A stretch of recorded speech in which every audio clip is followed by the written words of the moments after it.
Aujourd'hui, nous allons apprendre comment créer un diagramme de Gantt.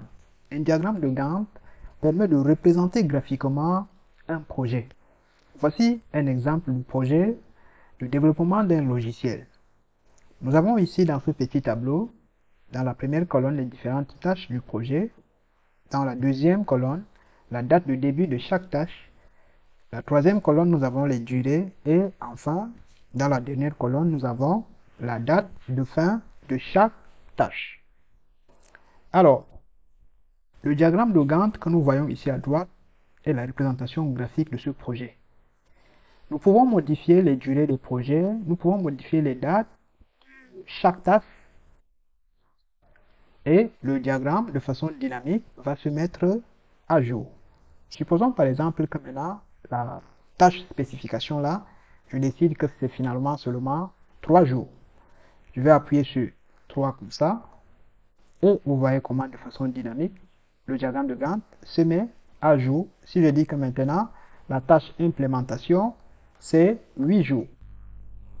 Dès que je mets ça à 8 comme ça, et ça se met à jour de façon dynamique. Donc, on peut changer beaucoup de choses ici, la date de fin, la date de début, et tout ceci est calculé de façon dynamique. C'est donc ça que nous allons apprendre tout au long de cette vidéo. Pour en bénéficier de toutes les étapes, reste jusqu'à la fin de la vidéo. Surtout, n'oublie pas de t'abonner pour ne pas rater nos prochaines vidéos. Il faut également partager pour en faire bénéficier d'autres personnes. Nous allons passer à la pratique. Alors, la première des choses à faire, c'est donc d'abord définir les différentes tâches ainsi que leurs dates. Ensuite, nous allons passer à la conception du diagramme proprement dit. Alors, je vais choisir une autre feuille. Là, j'ai déjà mis les différentes tâches. J'ai mis la date de début et les durées. Maintenant, il me faut donc calculer les autres dates. Alors, je vais même d'abord afficher les onglets et les commandes. Ça va me faciliter la tâche pour mieux travailler. Ici, je vais mettre le format date long pour que ça puisse m'afficher même le jour. Je sélectionne comme ça. Donc, date de début et date de fin, je vais mettre le format de date long. Je viens ici, je clique et je choisis date long.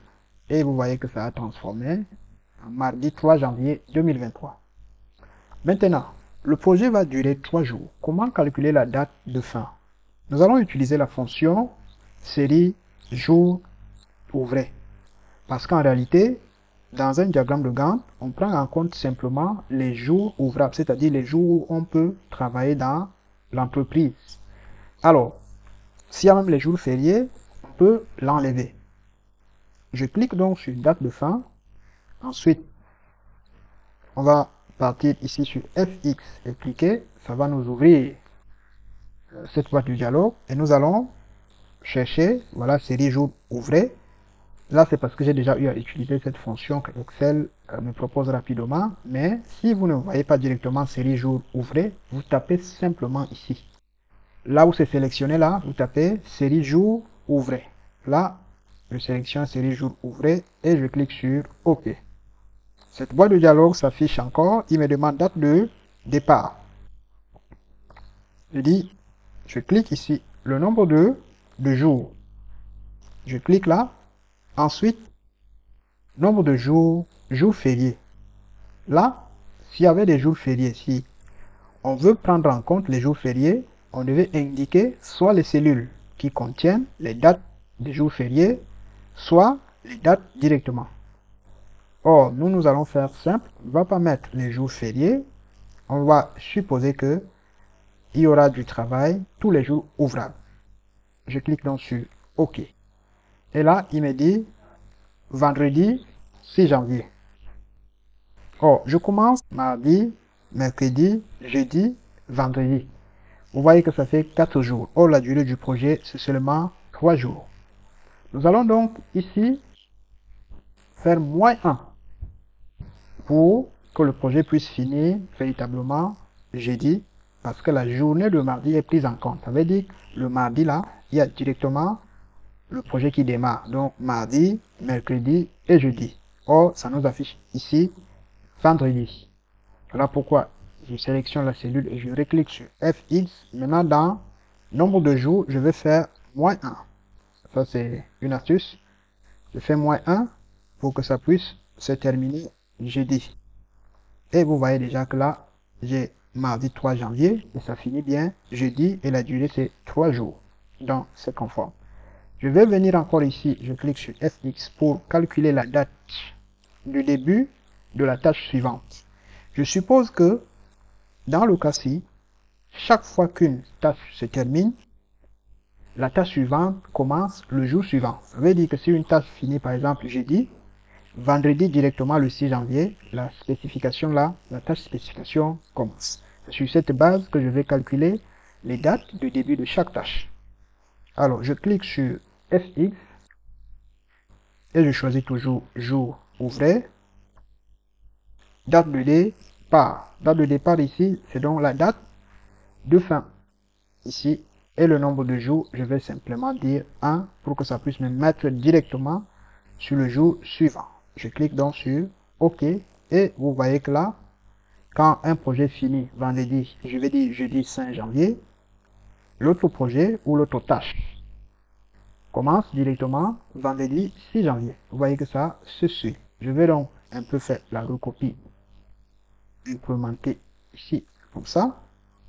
Vous voyez les 1900, puisque ça prend en compte les dates qui sont ici. Dès que je vais aussi faire la recopie ici, ça va se mettre à jour.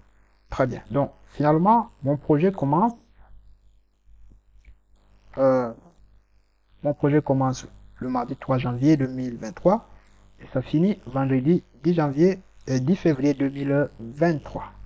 Nous avons donc terminé avec les différentes dates. Si on veut, on peut appliquer la mise en format forme de tableau.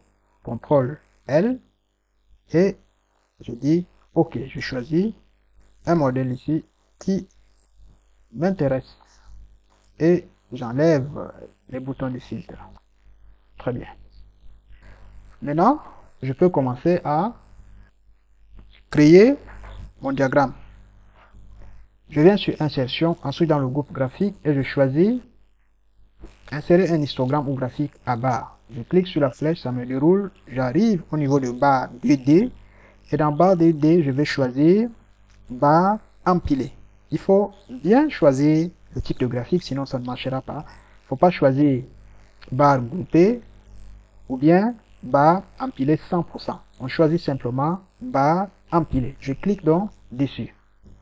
Et là, puisqu'il n'y a pas encore les données en relation avec ce graphique, voilà pourquoi c'est encore vide. Je veux positionner mon graphique ici comme ça. Je vais essayer de l'agrandir.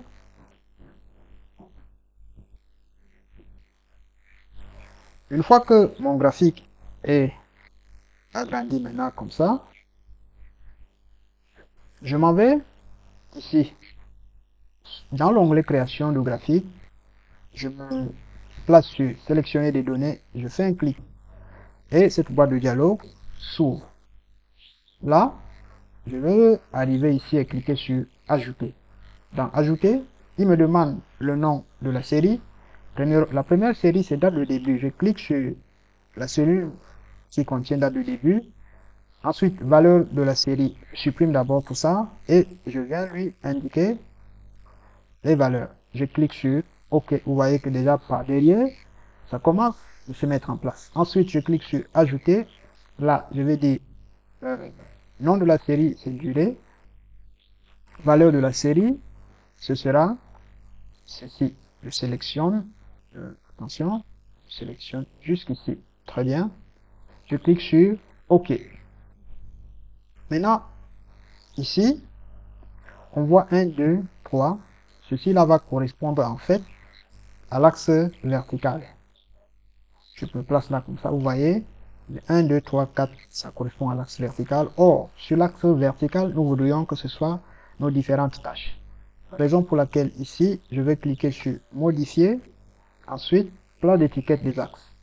Et je vais donc choisir ça pour que ça remplace le 1, 2 par mes différentes tâches. Je clique sur OK. Ensuite, je clique sur OK. Très bien. Maintenant, j'ai quelque chose de ce genre. On va commencer donc à modifier ça au fur et à mesure. Mes tâches commencent par identification des besoins. Mais je vois que là, ça finit plutôt par identification des besoins. Je vais donc inverser l'ordre. Ça, c'est la première des choses que je fais. Je fais un clic droit comme ça et je choisis mise en forme de l'axe. Et ici, je veux choisir abscisse en ordre inverse. Là, je suis dans option d'axe. N'est-ce pas? Et je viens ici cocher abscisse en ordre inverse. Dès que je coche comme ça, vous voyez directement que maintenant, identification des besoins se retrouve plutôt en haut dans l'ordre que nous voulons. Autre souci, c'est que les dates qui sont ici sont véritablement confondues. On va essayer d'arranger ça. Je vais faire descendre ceci comme ça. Je vais dire mise en forme de l'axe. Je fais un clic sur ça et je dis mise en forme de l'axe pour que ça puisse m'ouvrir directement là où je dois modifier. Je choisis ici dans taille et propriété. Donc dans taille et propriété, je viens choisir l'option orientation du texte. Au lieu de choisir horizontal, je vais changer et choisir pivoter de 270. Et là, j'ai déjà les dates de cette façon. Cependant, je ne parviens pas à lire l'intégralité de la date. Dans option des axes, je veux descendre et choisir nombre. Dans nombre, je vais donner un format de date qui est acceptable là. Je vais abréger mes dates. C'est pour cette raison que ici, je vais saisir 3J, ensuite espace, je saisis 3M, ensuite espace 2J, espace et 4A. Et là, je clique sur ajouter. Vous voyez maintenant que je parviens un peu plus à lire, mais jusque là, c'est toujours un peu long. Je viens là, je dis nombre. Maintenant, je veux plutôt abréger les années. Au lieu que ça m'écrive 2023 comme ça va écrire 23, qui va correspondre à 2023. Ça, c'est pour permettre une bonne affichage. Maintenant, mon projet commence quand? Mon projet commence mardi 3 janvier 2023. Mais là, je vois lundi 5 décembre 2022. Ça ne me plaît pas. Il faut que mon graphique commence véritablement à mardi 3 janvier 2023. Je vais donc venir ici au niveau de minimum. Vous voyez un nombre ici, parce que pour Excel, une date est un nombre. Il convertit les dates en nombres.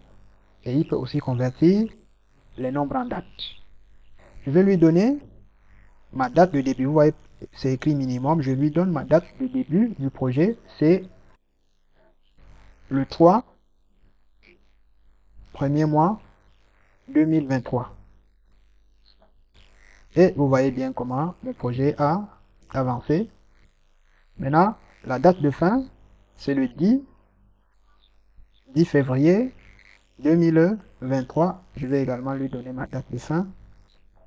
Le 10 février, 10, deuxième mois, 2023. Très bien. Voici donc à peu près mon projet. Maintenant, je vais choisir un modèle du projet. Je viens ici, je choisis celui-ci. Très bien. Ensuite, il faut maintenant que j'enlève ceci. Je clique là et je m'en vais sur mise en forme. Je choisis aucun remplissage. Je choisis option d'effet ombrage, aucune ombre. Et là, mon diagramme commence à ressembler à quelque chose au fur et à mesure. Mais je n'ai pas encore le contenu. Là, je vais venir, je clique sur les barres et ça m'ouvre cette partie intervalle. Je vais un peu augmenter la largeur de ces barres. Je vais donc mettre ici, au lieu de 150%, je vais mettre 70%. Et vous voyez bien que la largeur de mon graphique a augmenté. Je clique dessus et je m'en vais sur l'onglet création de graphique.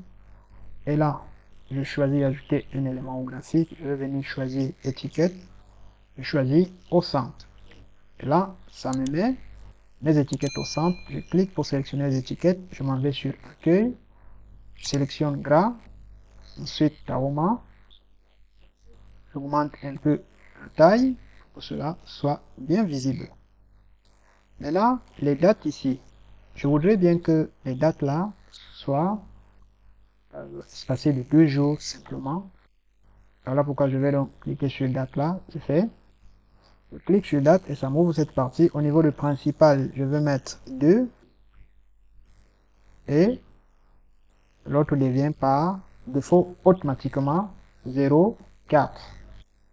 Et là, de cette façon, j'ai déjà mon diagramme de Gantt. Je peux à présent fermer ça et revenir par ici comme ça. Je peux même enlever le quadrillage, les en-têtes. Maintenant, si je modifie, par exemple, ici je dis 3, vous voyez comment ça avance. Et je dis ici peut-être 8.